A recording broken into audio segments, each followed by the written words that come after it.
Headphones on, let's do this. Hey, do you know of a podcast I could listen to that has nerd and comic books and stuff? I really can't find one. I say, you ever heard of the Nerd Dome podcast?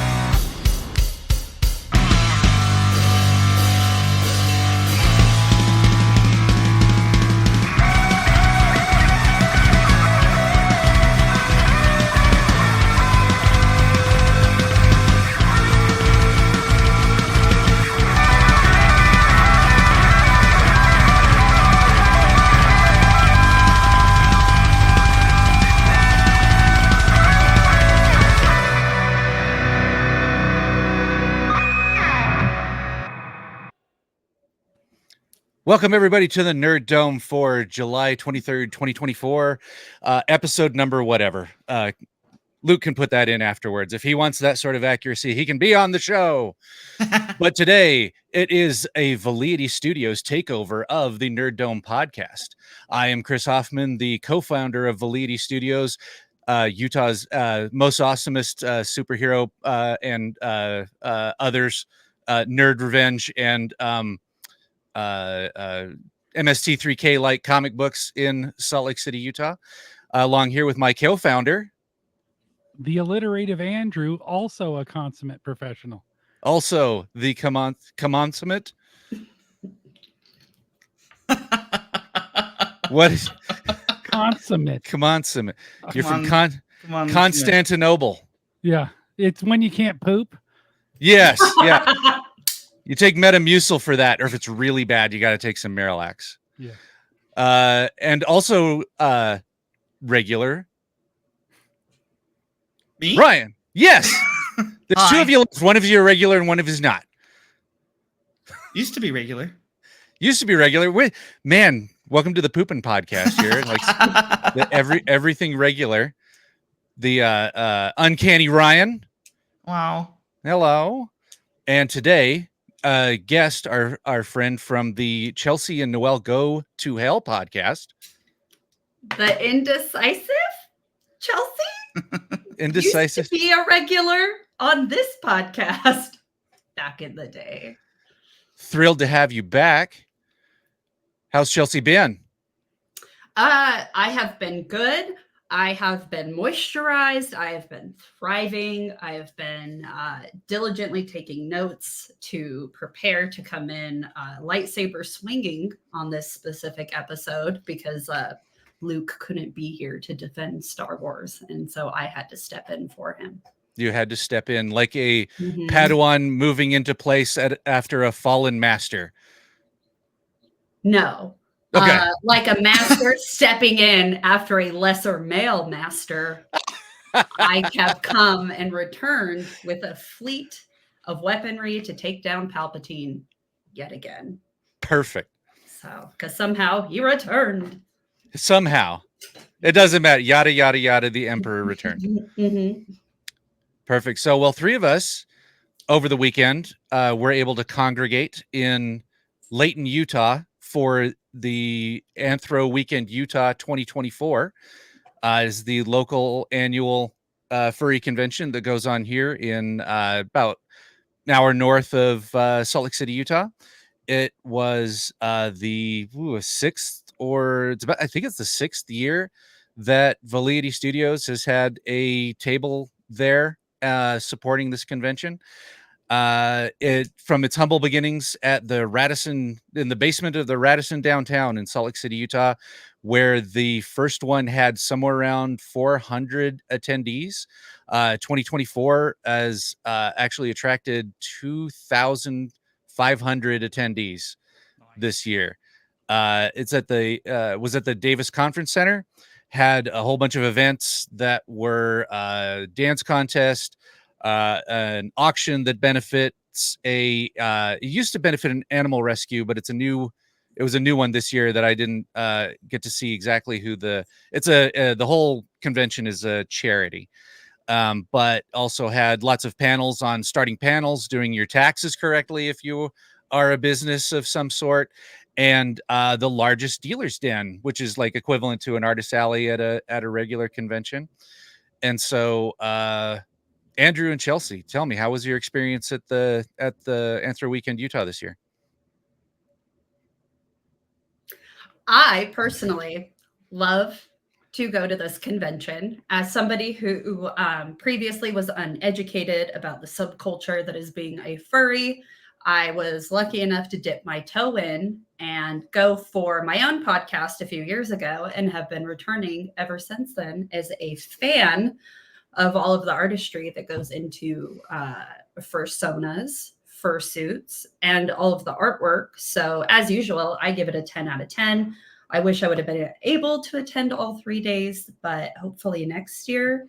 I would say anybody who listening to this podcast would find like-minded individuals there, and would say it's probably a safer space for the nerds than maybe local conventions that may be coming up in the near future.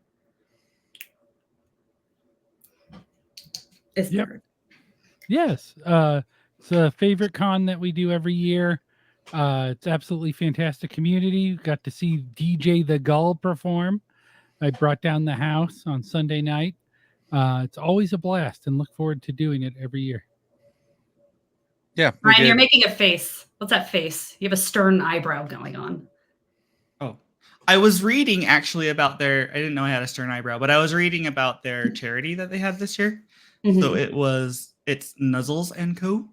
And they have a record of saving 27,000 lives since 1990.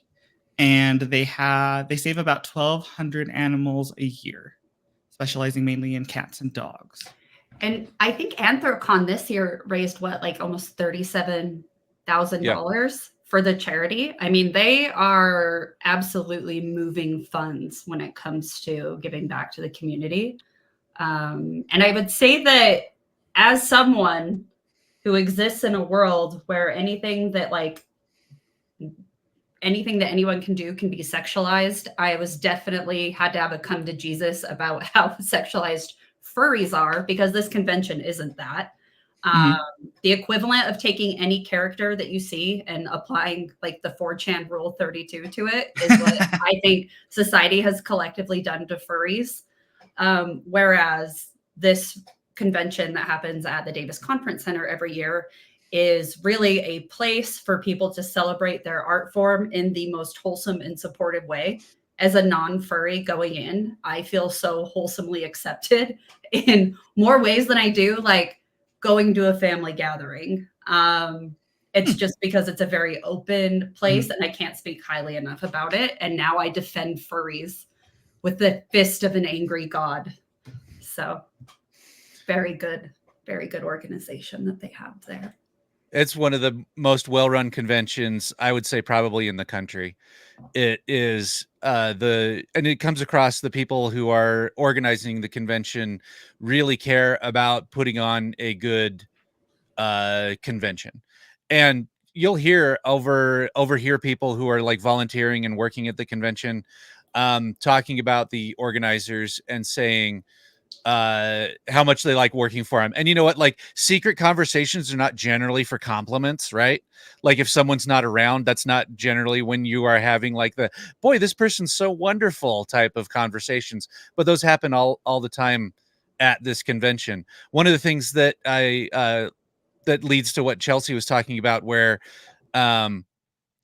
is all of the consent that all of the attendees really understand. There's little badges that a lot of people wear that are very clear about you can talk to me, you could give me a hug and not ask, you know what I mean? You can bop my nose or don't, pull on my tail or don't, you know what I mean? And Andrew brings up the story about the artist whose art supplies fell on the floor one year when we went. When someone dumped their, it was pencils or something on the floor, and the entire convention stops and turns around and everybody helps put all the pencils back in the case, puts the person back on their chair and back in the table, and then the convention continues. And I imagine most of the other Comic Cons that I would go to, the pencils would start getting kicked under tables and stuff. You know what I mean? And like, Yeah, get out of my throwing way. lit cigarettes at the person while they're trying to pick them Yeah. up. Yeah. What are you, nerd? You know, like the old Charles Atlas ads in the front of comic books, right?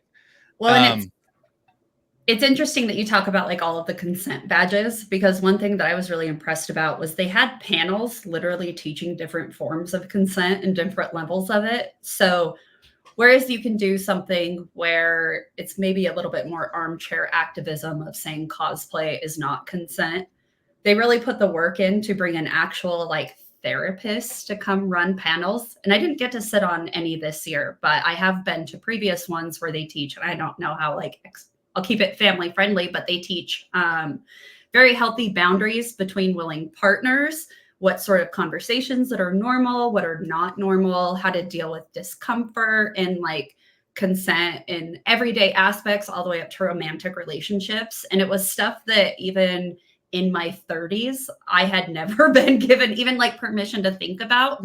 And they were applying it to how like expectations that you can put into romantic partners or into friendships with certain boundaries and things like that. And I was like, oh my God, like they're teaching people how to intelligently navigate this world in a way that I think is causing like so much it's just, if everybody could learn that sort of stuff, maybe we wouldn't have so much anger and like the young whites, so to speak, you know?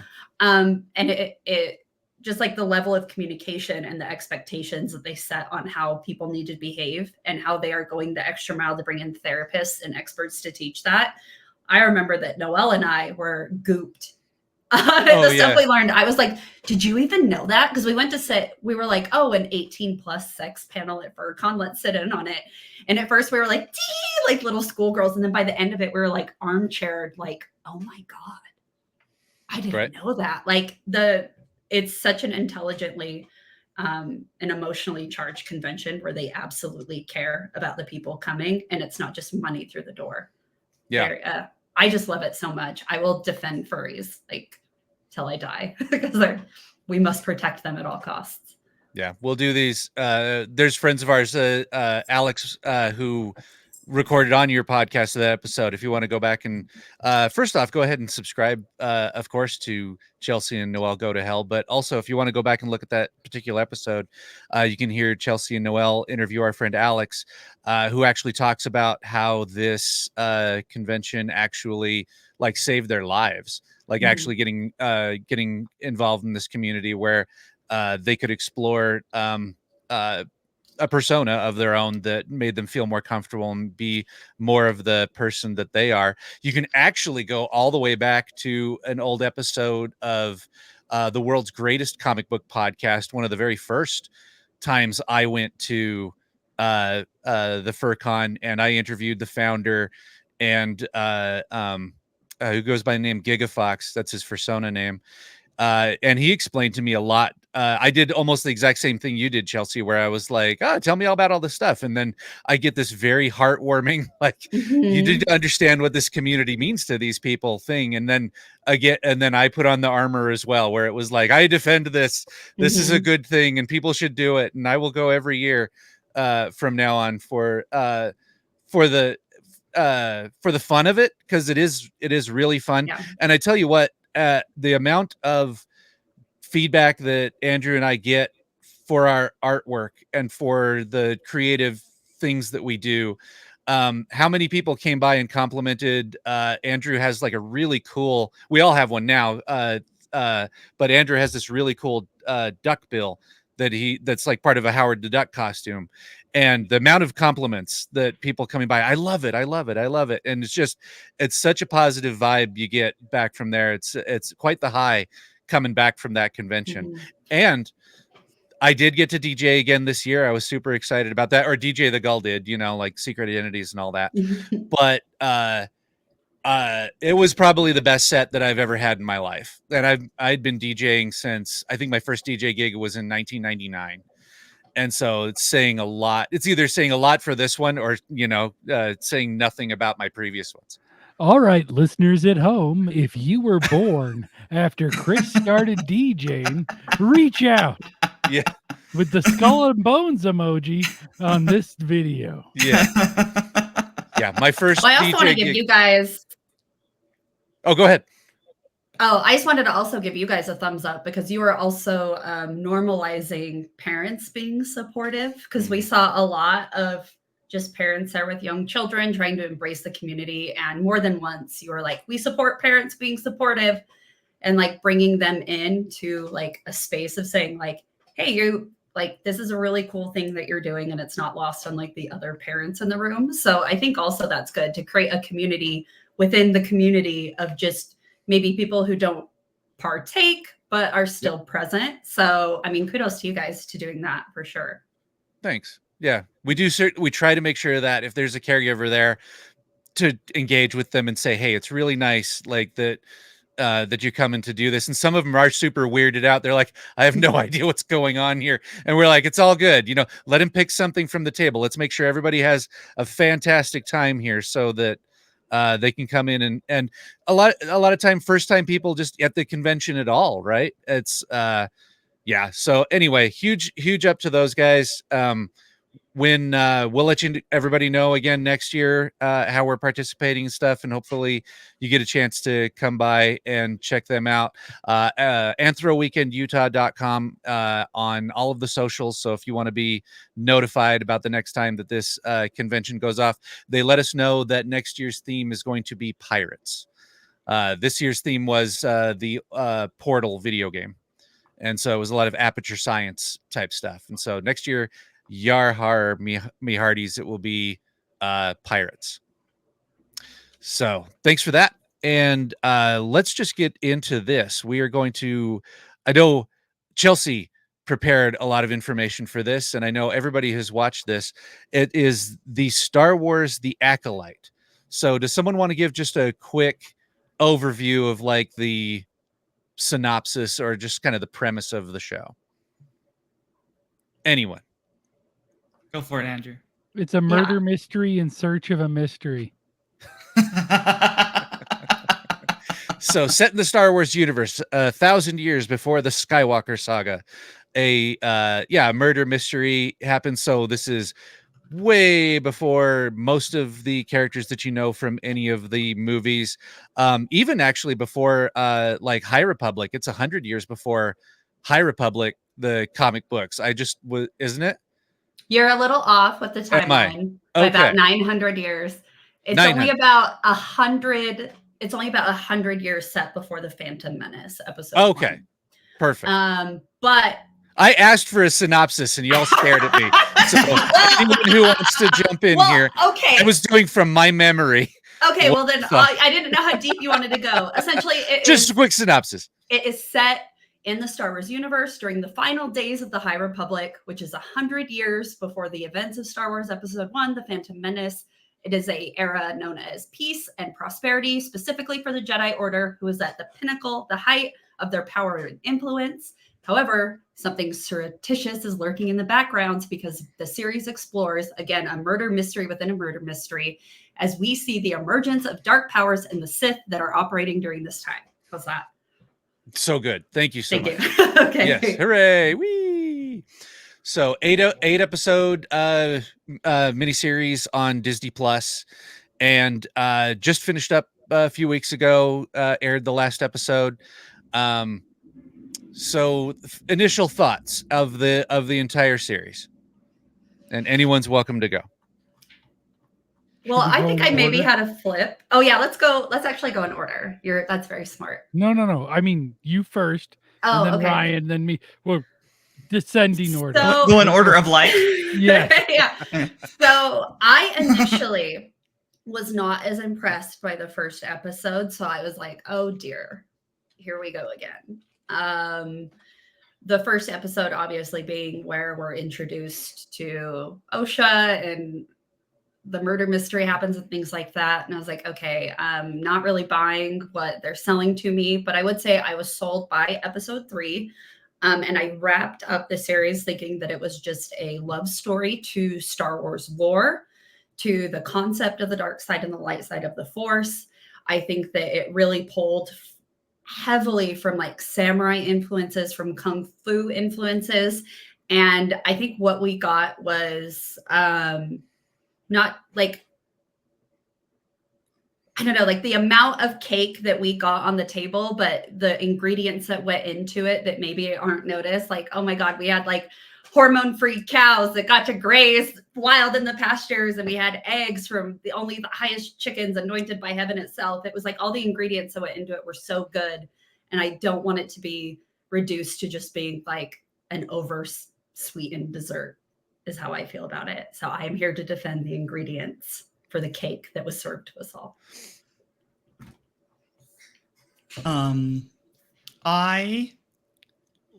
I am a sucker for world building and lore.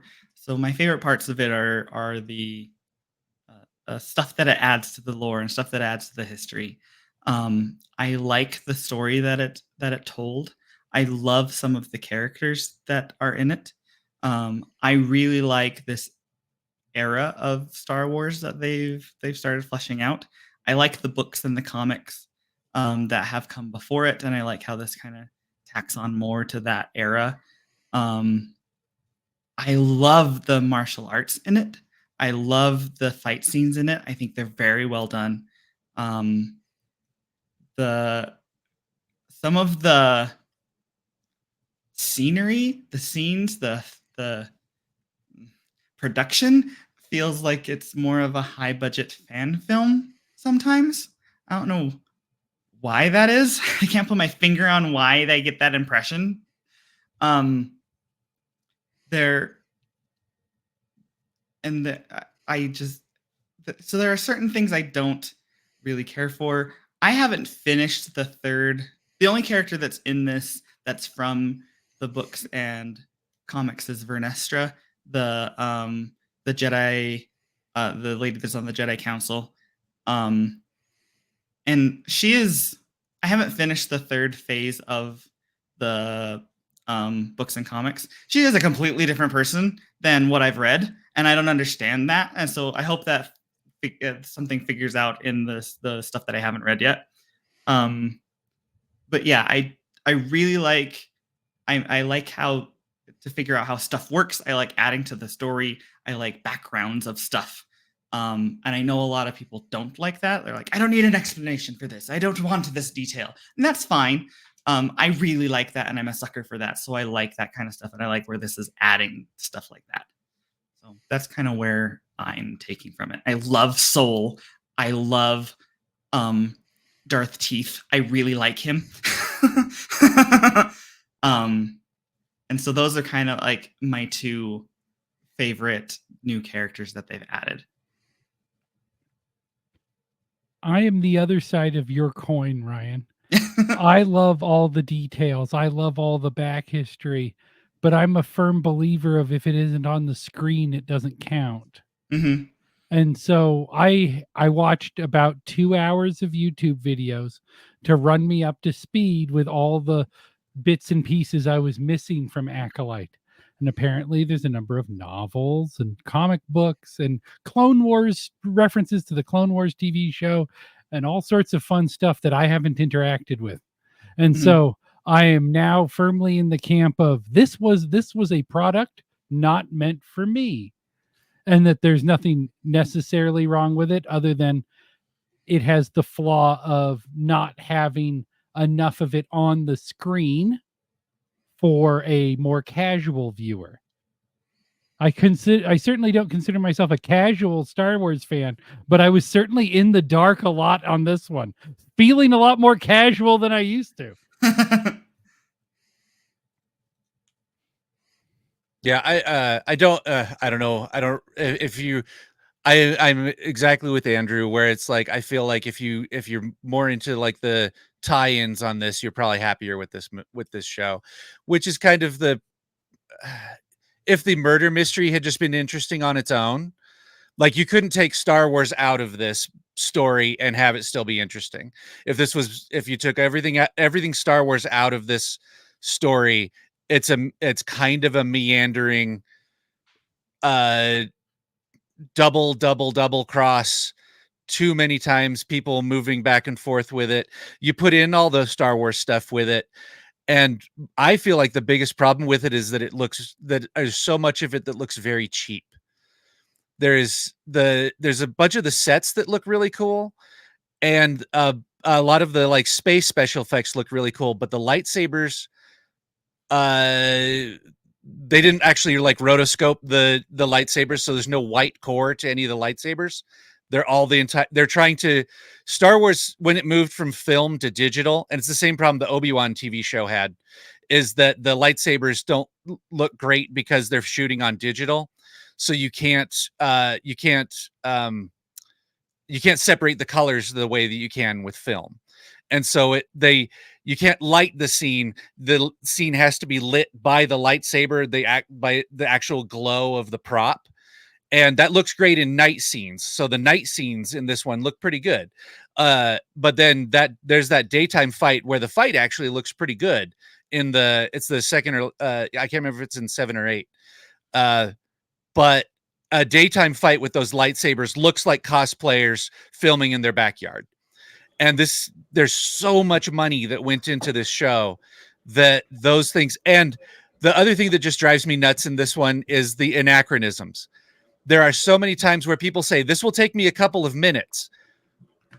Are there minutes in Star Wars? Okay, hold on. I need to stop you there, because Okay. every time somebody wants to dissect like the lore of it, or like the way that they speak, I saw so much of this where they're like, oh, hell exists in the Star Wars universe. And I'm like, does Han Solo not say it? Does Han Solo not bugs say me it? too.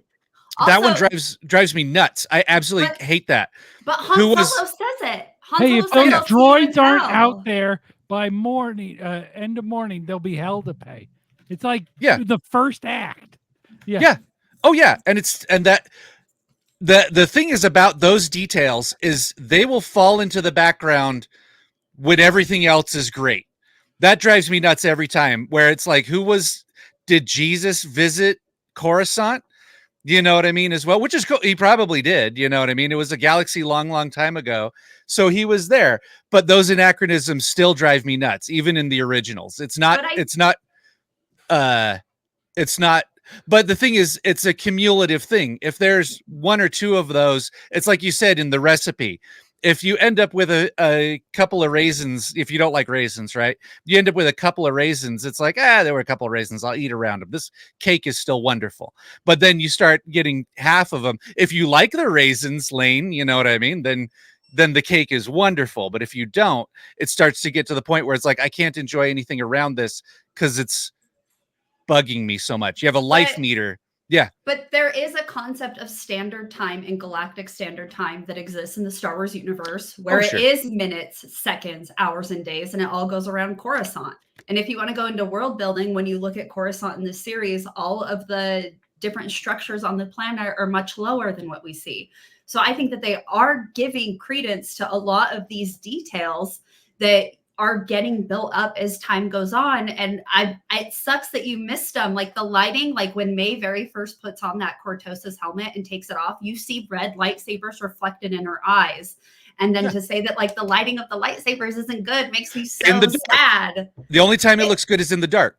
It's not in the daytime. Fundamentally disagree. I think we got one of the best fight scenes that we've seen since Duel of the Fates between Soul and Chimere, especially when you look at the different lore and the different lightsaber techniques that they are using. To say that, like, to surmise it all could have been better had they not filmed digitally, I think is like wild when you look at all of the practical effects that they also used within the series and all of the odes to the original samurai stories that they used. Like, you can't, how do you hate it so much, but then they use it still and then not love it when they use it? Is Star Wars not constantly pushing the envelope in terms of like special effects and practical effects that we want to see held up as time goes on? And doesn't it always like embrace modern technology moving forward? And they looked at George Lucas like he was a madman in what he was doing back in the 70s, but I think he's still created such a product that pushes the envelope to this day, that is still making these like technological advances with how we view cinema.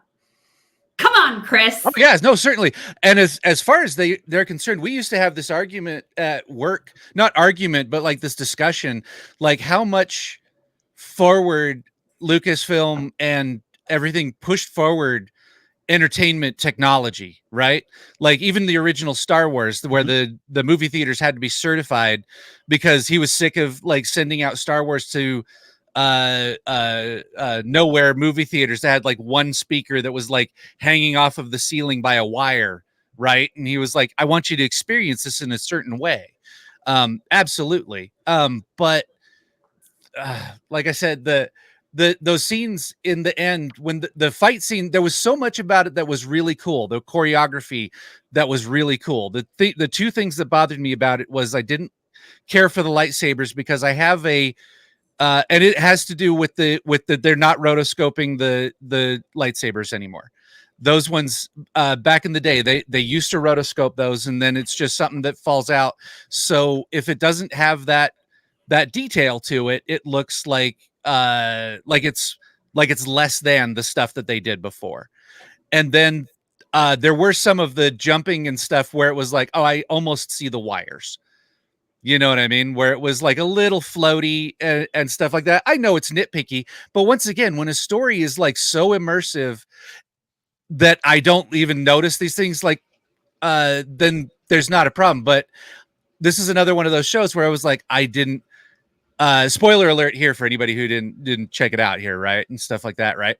But there's like 5 characters murdered in a scene, and I was like, get them. I don't care about any of these people. You know what I mean? Like, just put them out. The only reason I cared about one of them is because I like her in another movie. I was like, I like this actress. But I feel like you're not seeing the. Sorry. Yeah, go ahead. Yeah, Andrew. No, go ahead. Go ahead, Andrew. Okay. No, we scared him off. Go on. No, I was just going to tell Hoffman that I feel like he's not seeing the forest to the trees in terms of Star Wars content. Well, I've got good news for you both. You're both wrong. Oh, good. all of it is in service of what? What was the great mystery we were solving as the story was unfolding? We know who the murderer was from the jump. And then it has a couple reveals at the end that had to be explained to me.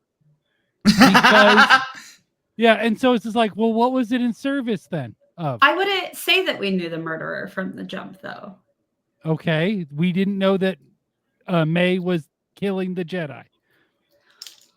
I'm talking about the layers of what happened with Saul and then the witch's coven. I would say that is the murder we're trying to solve. They covered up a death that was not explained how it happened or the abilities being used by the characters there. And so you had characters like disappearing, like when I never seen that in Star Wars. And so it's like, okay, they're doing Harry Potter. That's cool. They're turning into mist, right? And then runs the sword through them, right? And then Trinity like force grabs one of them and then they all fall down. What the fuck happened? None of that was explained. And I felt like it was treated like I should know what's going on and I didn't. And not enough was on the screen. And what was the mystery? The mystery was that the Jedi are the bad guys. That was pretty clear almost immediately. Because May tells them that they're the bad guys. I wouldn't say that what we see necessarily is new stuff. I think what we saw was more of an expansion of how the dark side has powers that include sorcery and illusions. And I think that maybe they were just trying to explore how different Force-sensitive individuals, such as the Witches' Coven, could use different things like that. I mean, we have Darth Sidious, who necessarily didn't disappear into smoke, but he certainly has a mastery of sorcery and illusions. The Night Sisters through Dathomir, you have Darth Bane, Darth Nihilus, Darth Plagueis, like all of these people have used different sorts of sorcery and different abilities to do things that we haven't necessarily seen on screen, like prolonging I'm not life, complaining like about new force powers at all. I'm complaining about no explanation for their presence and what's going on. All I need is a character to say, oh, look, they're teleporting. That's it. Right? Like I just didn't know what was happening. and it became more clear when I watched the video explaining it, and it was referencing like, hey, look, this is the witches of Dathomir disappearing and turning into smoke in this Clone Wars episode. Okay, cool. That's what it was referencing. I didn't know that because I didn't watch Clone Wars. So, like I said before, but what I'm saying is that there was enough left unsaid that could have had a line of dialogue here, a brief throw a bone to the casual viewer. And Well, so I personally think that bone was episode 7, where you got to see the flip of the coin, to episode 3, where we were first introduced to what was going on. And this whole time we think that the Jedi were the good guys in the series. And then you get 7, which kind of flips the coin, and you get the telling of the truth from the other side of what occurred. So it's like his truth, her truth, and then somewhere in the middle is what actually happened. Episodes 3 and 7, I think, were extremely pivotal to the entire overall series. So taking the Star Wars stuff out of it, right? Like lightsabers or Jedis or anything like that, right? Just that there was, so the base of the idea of the thing was that Soul, as a Jedi, they go out and they try to find force sensitive beings and then try to teach them the Jedi way of using the Force. And in their minds, they see it as a way to protect everyone around them, because the Force is very dangerous.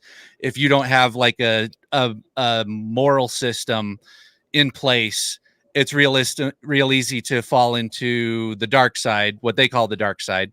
And then you're a danger to the community as a whole. And that's how they're trying to protect everybody. Right. So No. okay. No. Okay. I wouldn't agree with that assessment, and I don't think we were shown that either. Okay. So what's Soul, what are they doing there in the first place? Like what are Soul and the Jedi doing there? They've detected some virgins? What? Yeah. Yeah. Was it a virgins? They detected these. For? Yeah, well, I paid attention. I watched it. That's what I mean. Like, so they mentioned something very, very briefly, in that there was a disaster recently, and this planet was lifeless. This disaster left this planet lifeless. Right. Very recently. Yeah. And all of a sudden, this planet has a whole bunch of life on it. There's forests, and then there's all this vegetation and stuff. Right. And this is not normal. Right. So what they're investigating the cause of where all this life is. Right. Okay. So that is a plot point from here. So, but in overarching things, Jedi go around the universe looking for beings that are force sensitive, and they basically steal them. But it's what happened in episode 1, right? I'll just take this kid. Take the mom. Could she use the Force? It's kind of an allegory for America looking for oil around the world, right? They're like, we'll take this one. We don't. You have oil. I want that one. In lots of Star Wars media, there is evidence that some cultures, some places around the galaxy, there are tales where they're like, "Oh, be careful! The Jedi are gonna come take your kids." That is something that like legends or whatever be like, right. Oh, the Jedi are gonna come. I'm totally joking, but like, that is something that is evidenced in lots of different Star Wars tales and media. Yeah. And different lore has said that sometimes have different perspectives of people people of the Star Wars universe telling stories about, the Jedi came and took this kid away. Right. Whether it was consensual or not, it's kind of nebulous. But they do it. Like whether it was consensual, whether it was anything, like if a Jedi came to like Salt Lake City, Utah, happened to be here, right, for a convention or something, right, and then they all of a sudden they found someone here in Salt Lake who was underage, force sensitive. They heard this thing and they'd be like, "Hey, we think this person has a potential to be a Jedi. Can we give them some tests and we can and then talk to you like if it consensual or not is just a joke, but they do that, right? They go to a place, they see it, and one of the reasons they do it is to have more Jedi and to protect people against them turning into monsters, I assume, at some point. Or just to fill their ranks, because they don't breed Jedi. I would argue against that, because we are shown specifically in episode 7 where Indara makes the case that these girls have enough caretakers who have knowledge in the Force. No. But I'm saying, oh my God, no. I'm saying in the forget this show exists. Okay. All other Star Wars stuff. And there was a episode 1. There was a Jedi. He happened to go to a planet where he happened to meet a guy, a kid who has Force powers, and said, "Hey, I think this might be this kid. This kid might be his scores are off the chart. We think he might even be this kid they talk about in this prophecy, right?" So do Jedi goes like what do they go places and find Force sensitive beings and then bring them in to try to train them to be Jedi? Qui-Gon does mention in episode 1, he's like, hey, if Anakin would have been raised in one of the core worlds or more in the Republic, we would have detected been identified him early. Thank God. That's all I was trying to get at. Yeah, what that means exactly. He would have been identified early as a Force sensitive, whether he would have been forced into Jedi training or whatever. Right.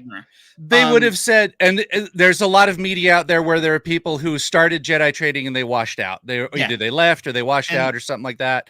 And they didn't become bad guys. They were just people.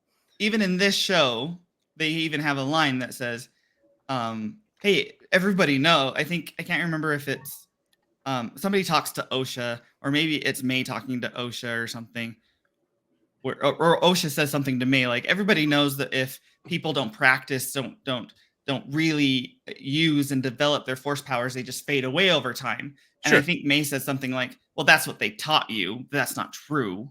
Right. So I think that's kind of more of the Jedi thing, is like, we've got Force users.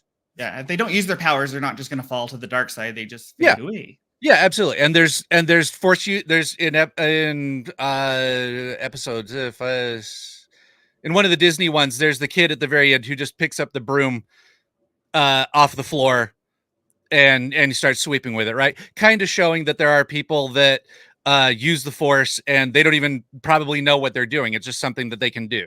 And if a Jedi came across that kid, they'd be, if he was the right age, there's a good chance that they'd be like, oh, you should get in our program. There's probably some sort of, and I'm assuming this, again, since like Andrew said, there's nothing on the screen that says this, but I'm assuming there's some sort of Jedi protocol that says if you find someone like this, there's a set of tests. They have the tests. That means they give them to people when they run into this situation.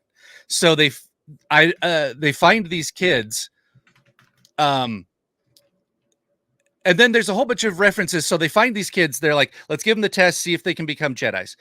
I don't. Soul dies at the end, right? Because of the sins. Like, if a character dies or sacrifices themselves for about something, I feel like the thing that they did that was bad should be worth dying over. And I just never felt like that was. I was a bit confused as to, because it was like, oh, they switched sides. I didn't feel like there was an emotional reason for them to switch sides, other than they just kind of, the writers wrote that in. Wouldn't it be cool if they were twins and then they switch sides? It feels like a then this happens. So you're saying Saul, you didn't understand like the death of Saul? I'm saying that all the emotional beats in the show didn't have the pressure on it that I felt like it deserved. People like May and Osha switch sides because the script said so, not because there was anything that I felt like was worth changing sides for. So I don't think Saul died for anything other than, hey, he should die at the end, because that's what should happen in the script. Nothing was earned in this in the show. It was all, hey, we came up with a plot twist, and everything is going to just be in service of us getting to this plot point, is how I felt. I would disagree, mostly just because I think that this was implanted to be the plan from the start. Even if you look at like Chimere is like an Arabic derivative of moon, and then you have Sol, which is sun. And then with like Osha and May, even in the coloring of their uniforms, when Chimere goes into the water, he's wearing black. When he comes out, his clothes are white. And there's also the Rashomon narrative style that specifically gets used in this story from Akira Kurosawa's 1950 film, specifically called Rashomon, where it literally shows a single event showing like from multiple perspectives, which is why I think episode 3 and episode 7 are the most pivotal. They change dialogue throughout the season based on the exact same perceptions happening.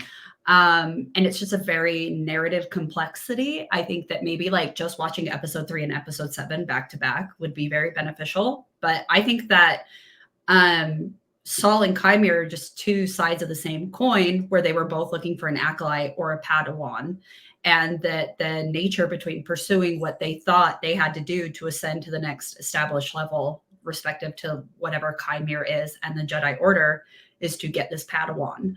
And I think that narrow focused, doing where you let your emotions be the guide or do some sort of self-serving thing, shows how easy it is for even the Jedi to become infallible or less than infallible, right? And But the idea of the duality is there, where you're not really sure. They don't necessarily have to be in this dichotomy of good or bad. It's just a duality that exists within the universe. And we're all supposed to be taught that the Jedi are this order that do good all the time.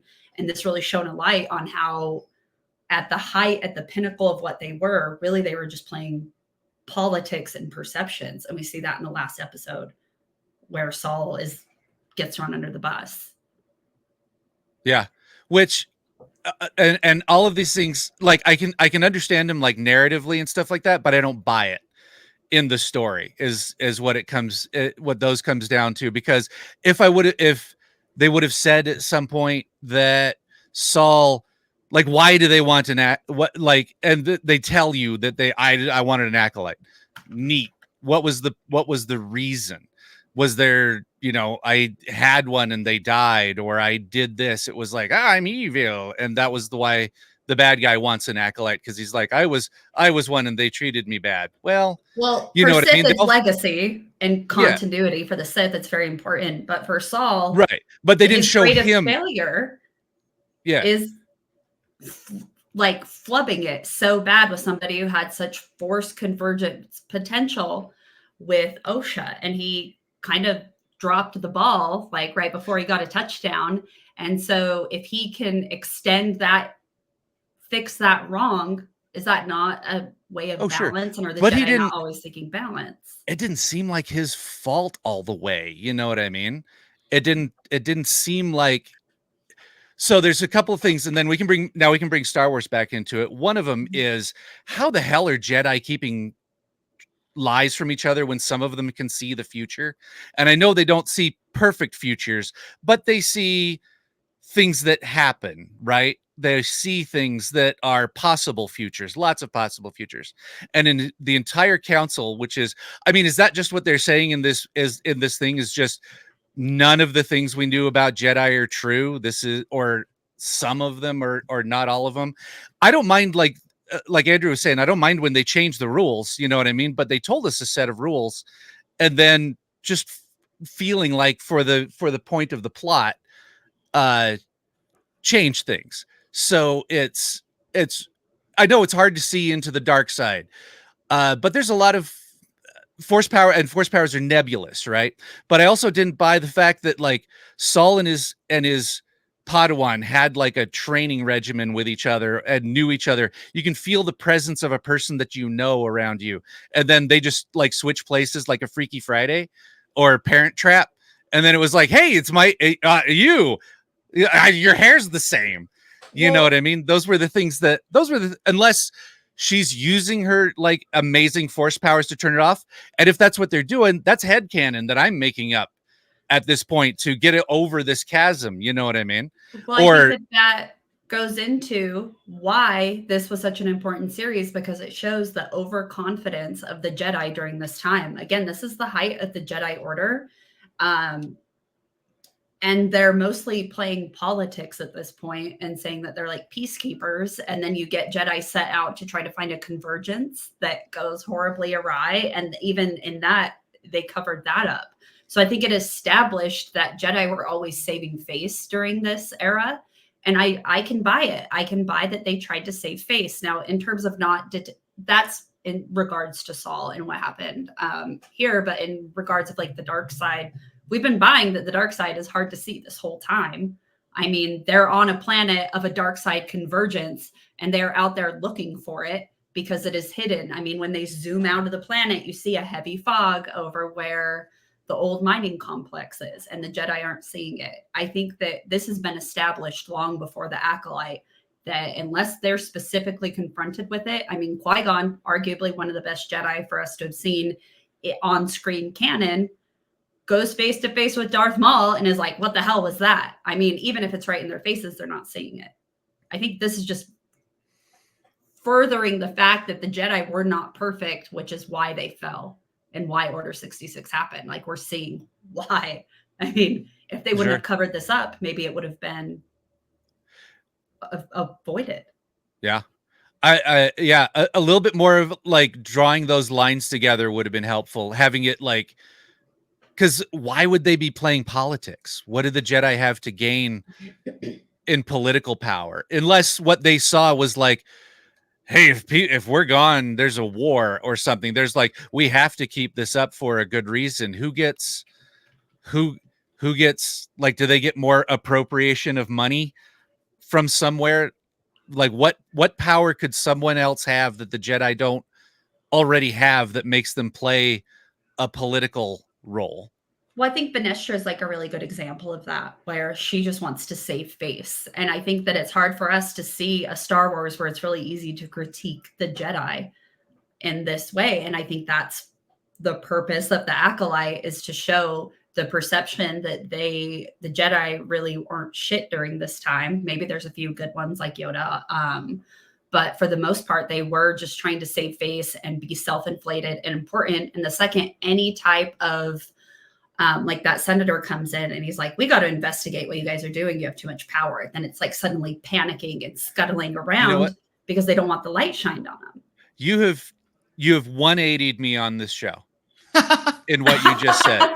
Yeah. You have 180'd me on this show. And now I understand where it sits because it all falls into place when you say that, because the Jedi in the show, they're all dumb as fuck. They're the stupidest people in the room. There's 20 of them who show up to any job and have their asses handed to them by almost nobody's. And so, yeah, if they're incompetent, and that's what they were trying to get across with this, then I kept trying to keep this idea of like the Jedi, where it was like, why wouldn't they meditate on this? Why wouldn't somebody go back to their rules? Why does nobody in the Jedi Order, nobody goes back to their text and says, this is how, shouldn't we be meditating on this? Shouldn't we be calm? Shouldn't we be defensive? Shouldn't we be all of these list of rules? And so if the Jedi is just a veneer, then that's and Yoda was a true believer and no one else was doing it. Yeah, I think it's what it is. Like Obi-Wan and Yoda were the true believers of the religion, and it's like the Pope telling the people to fake it. Like when the cardinal comes up and says, Pope, I don't believe anymore, and the Pope says, yeah, fake it. That's those guys. I think that's actually a really good narrative to draw, is like, we're looking at the church right now, and we are looking at the Pope, and we are peeling back the curtain on corruption and people who present a facade. And I think it's hard to, as Star Wars fans, to see the Jedi in this way, but I think it's important to look at it of like, how could Order 66 happen when this is the type of Jedi we got? But the type of Jedi that we were first introduced to are Luke, Obi-Wan, then we get Qui-Gon, and we have Yoda, and we get like all of these badasses. But it's the ones who are operating on this like power within the Order, and instead of the Force. And for Saul to be so hell-bent on getting like writing something that he did wrong and getting a Padawan is him looking to the Order. The Force, I wouldn't say dictates any of that. And I think we're seeing the Jedi through a Sith perspective as to why they were incompetent and how Order 66 could happen. It really sucks to see it because a lot of these characters are super likable. I think Soul's likable, but I don't think he measures up to what Obi-Wan represents or what Luke represents. I mean, even Luke fucked up with what he did to with his own Force, looking into the future with the Force. He saw what he interpreted as Ben Solo turning to the dark side, and then he set that ball in motion by drawing his lightsaber on him. So I think it's like a continuous thing where we're like, oh Jesus, maybe it's not necessarily the Force and how the Jedi use it, but maybe it's the Jedi Order that is causing this corruption. And it's once that falls, we see the purest form of what I would say are the Jedi with Luke Skywalker, you know? It was a bummer though. I want to see Jedi doing good. What was that, Andrew? Yeah. I think they should stop trying to remake Rashomon and pick a different Kurosawa movie. Pick your Jimbo. That's a good one. I would love to see a Jedi Yojimbo. Like that would, yeah. They should do that. I also think that this would be my unique perspective, is that this was Star Wars through like maybe the female gaze a little bit.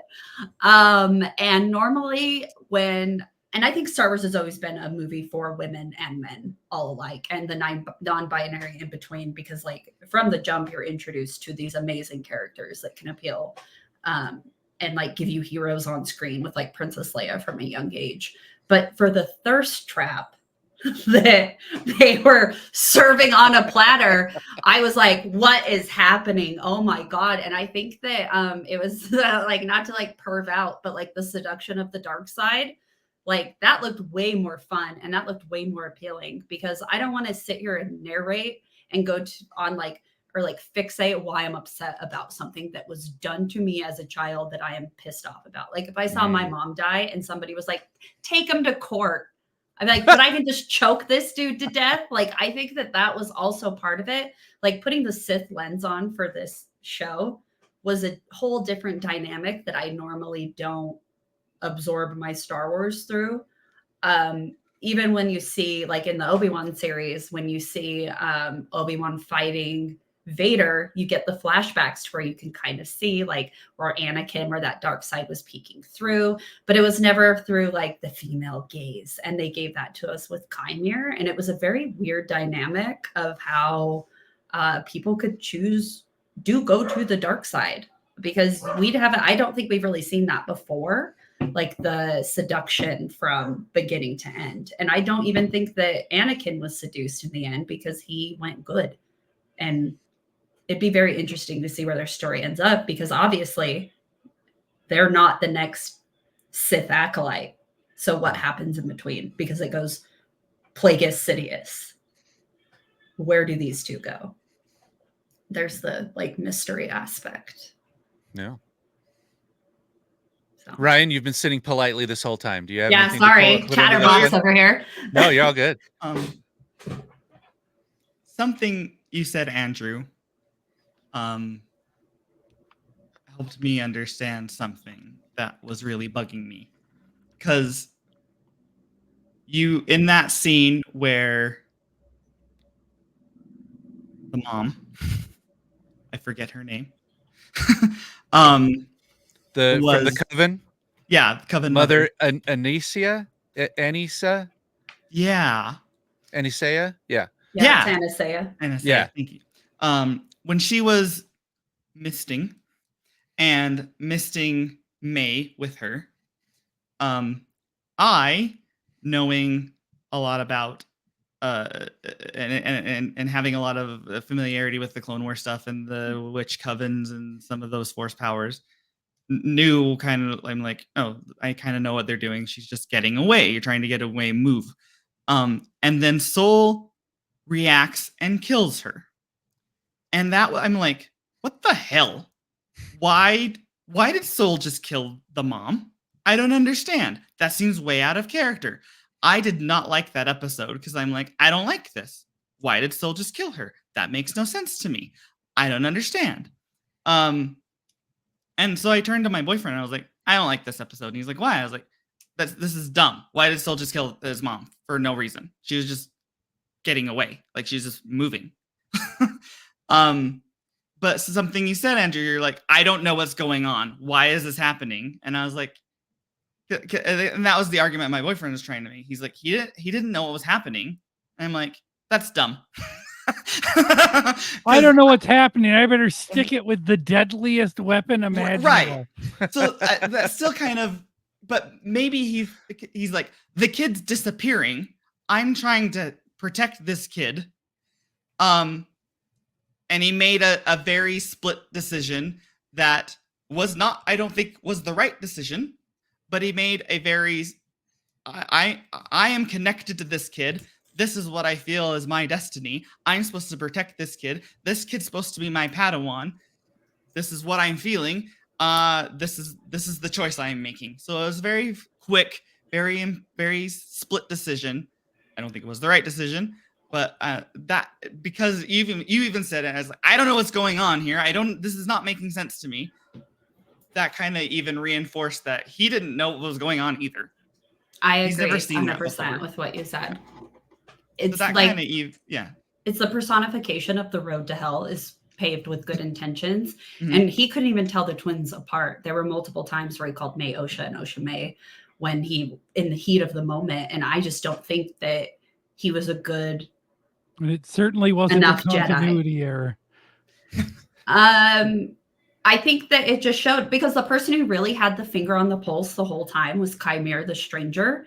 And I think it showed why the Sith came up. And I agree with what Ryan said. I think that it was meant to be uncomfortable watching this Jedi mess up that badly, especially once you see that she was a caring mother, that she was willing to let Osha go, that she was going to, when she says, I choose mother over the needs of the coven. And then she dies for her efforts of what I would interpret her trying to be protective and non-combative.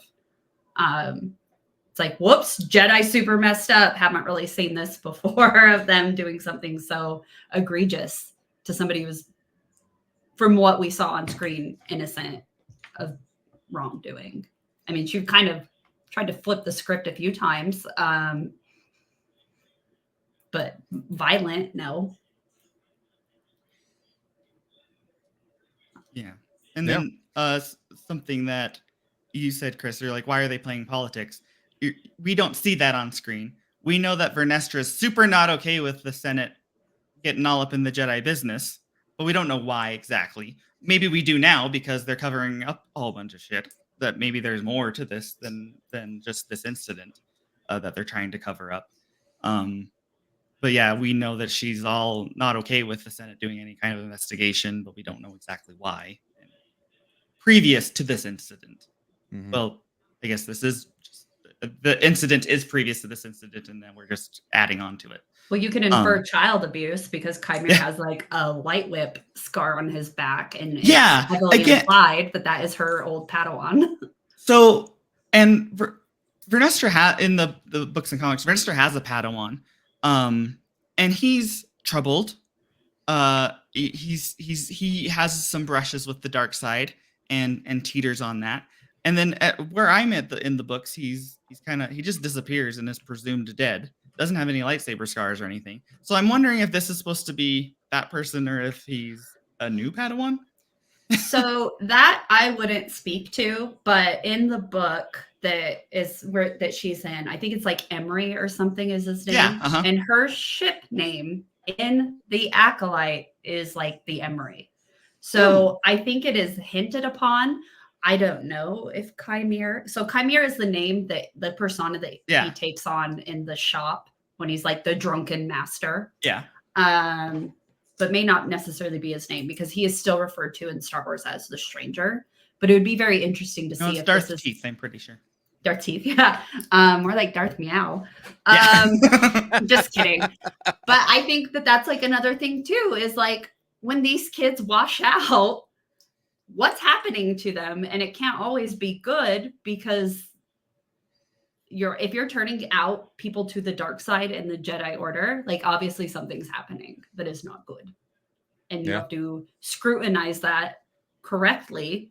And then the Jedi starts stumbling, trying to get either influence in the society. And it was in like Darth Plagueis's book, not to do like a super deep cut, but when people are like, whatever happened to the rule of 2? How are there like 50 acolytes running around? Darth Plagueis specifically says that the way that they will defeat the Jedi Order is through politics. And I think that is why it was so important to show what I would assume to be Darth Plagueis at the end, because that hint of like political turmoil is kind of how we start to see the gears moving towards Order 66 and Darth Sidious. So far, showrunner has said that they have not had word of a season 2 going in. You guys hoping for a season 2 on this to help wrap up some of the mysteries and questions here? Well, they already killed off most of the main characters, so ripe for a season 2. It's not about them. It's not about the characters. It's really not about them though. Like, I think that they did such a good job at introducing Jedi, because if you put a Jedi on the screen that I've read about in books or I haven't seen yet, I'm instantly interested. We had a Jedi Padawan who was using Form 4, which is like brute force. And I'm like, here for it. Different things that we, in the different lightsaber forms that we don't normally get to see. And then I'm invested, and then they kill them off. I do think that is good storytelling, because I thought this was going to be, the Acolyte, but then you see Jedi on screen. You're like, yes, another Jedi story. Like, I don't get sick of Jedi stories. And then you kill off the Jedi and you're like, Jesus Christ, this really is about the Acolyte. So I don't know. I hate having an answer for everything, but I really came here ready to fight I came here to be a shit. I'm scared to death. You don't know how frightened I am right I've now. I've not been convinced or 180'd, because no one has explained to me what the mystery is yet.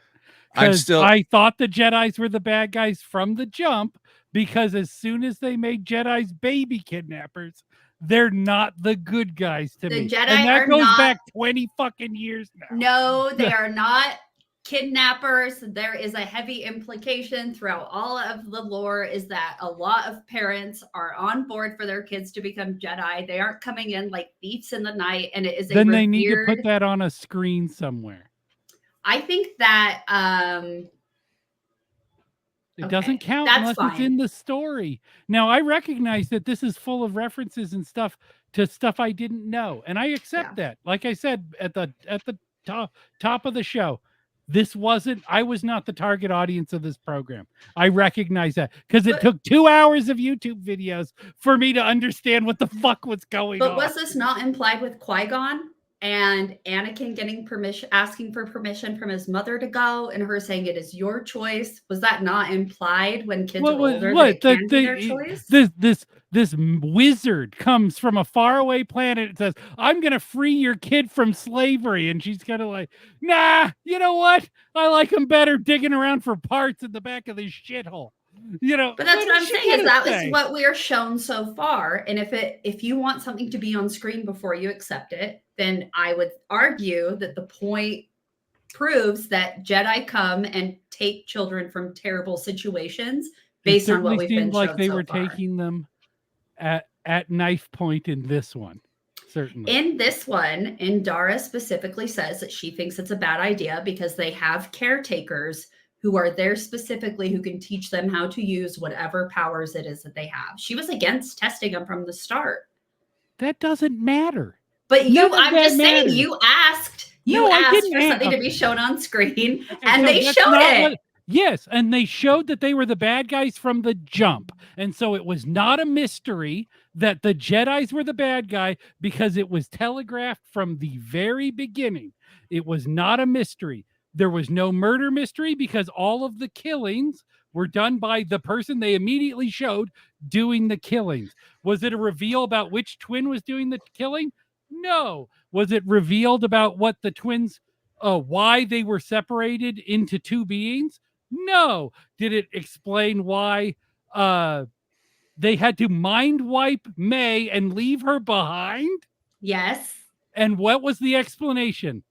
Because Okay, so first off, No. Chimeer ship only Okay. has 2, but they have to create they can't know where they're going, or that Chimeer's there, or that Ocean left. They're clearing up their Yeah. tracks. Why did they have to? Okay, so I understand the stupid reason they said. Why did she give up? Because they mentioned this earlier. They switched sides, right? Mhm. It doesn't matter that they're the same character almost the entire time. She turns evil or whatever, and they switch sides, and there's the explanation she just believes rather than being shown, and then you can tell he's guilty, he feels guilty about it. I don't know, it's bad. I didn't like it. It didn't make any sense. Now the explanation of, they said, yeah, we have to leave you behind. Why is the ship seats 2 people? Yeah. Also, Is the that rule that's of the the Sith. only reason? No, the rule of the Sith. You have Sith acolyte. They aren't Sith, are But they? that's like the implication of what they want you to believe. So is that there's an he wants implication acolyte. rather than there being. Well, so he it's literally says he wants subtext? an acolyte. He literally Yes, says he wants but an this acolyte. is a concept introduced in this property and is not explained. No, the rule of 2 is talked about Okay, in so Star is he a Wars Sith? previously. Is he a He Sith? says that Jedi would call him a Sith. I think that as somebody who maybe just wants it to be Sith versus Jedi, that's okay to accept. But if you have a little bit more lore building, you could be like, ooh, is this one? Is this like the beginnings of the Knights of Ren? Okay, so this sounds like a lot of headcanon. None of this is explicitly said, and so Chelsea, please see it from my perspective. You know what I mean? I do see it You're from your bringing so perspective. much to the table, and consider me a casual observer, right? So then what I would say is, don't think of this so much as a murder mystery than a procedural film. We're trying to find the motive here. So we see the killer. Now we want to know why. And the show is progressing to show us why it happened this way. That's why we're seeing future but it's bounce done back, future so bounce stupidly. Like the characters' motivations don't really make sense, and there's so much room to breathe in there that it feels like wasted space. And so I understand, again, I'm not the target audience for this program. And it wasn't because of the cast or the fact that I think Jedis are the least interesting part of Star Wars for me. And that's fine. Like I said, not the target audience. And I'm okay with that. And it doesn't need to all be for me. And I'm it never has also been. okay with you not liking it. Because you don't sound okay. No, that's fine. I'm just like, if you're going to ask me a question, I'll match the energy and, give it back. But I think it's okay to not like certain parts of Star Wars. There are different things of Star Wars that I did not like. The other thing that I had kind of explained to me about any property that you have like this is that once you start adding some to it, you start comparing them to each other, and they will rate in a list, right? Naturally. And then you sit there comparing them back and forth to one another, and then your tastes are also going to like influence where it sits on the list for sure. Mm-hmm. But we're gonna have to wrap up this conversation because we're about 15 minutes over where we were supposed to be. No. I will just say final thoughts, because we got 2 more things that we got to run through in 2 minutes.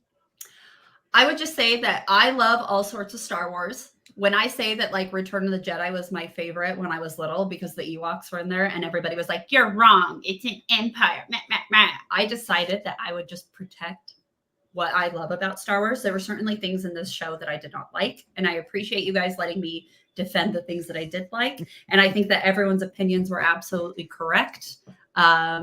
Because at the end of the day, it's meant to be absorbed, and the way that we absorb it is fine, and it's all right. Everybody says that their dog is the best dog in the world, and everybody is right, and that's how I feel about Star Wars. So I thank you.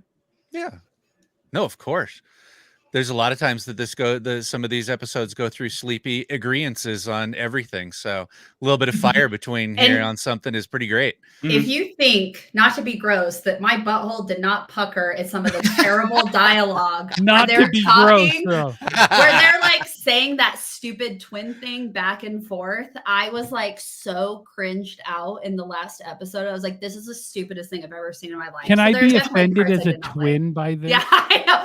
As somebody who had older twin sisters, I would say that I was like, they don't act like that. It's like, no, it would be better if they were like fighting against each other. That is the canon I have seen on my real life.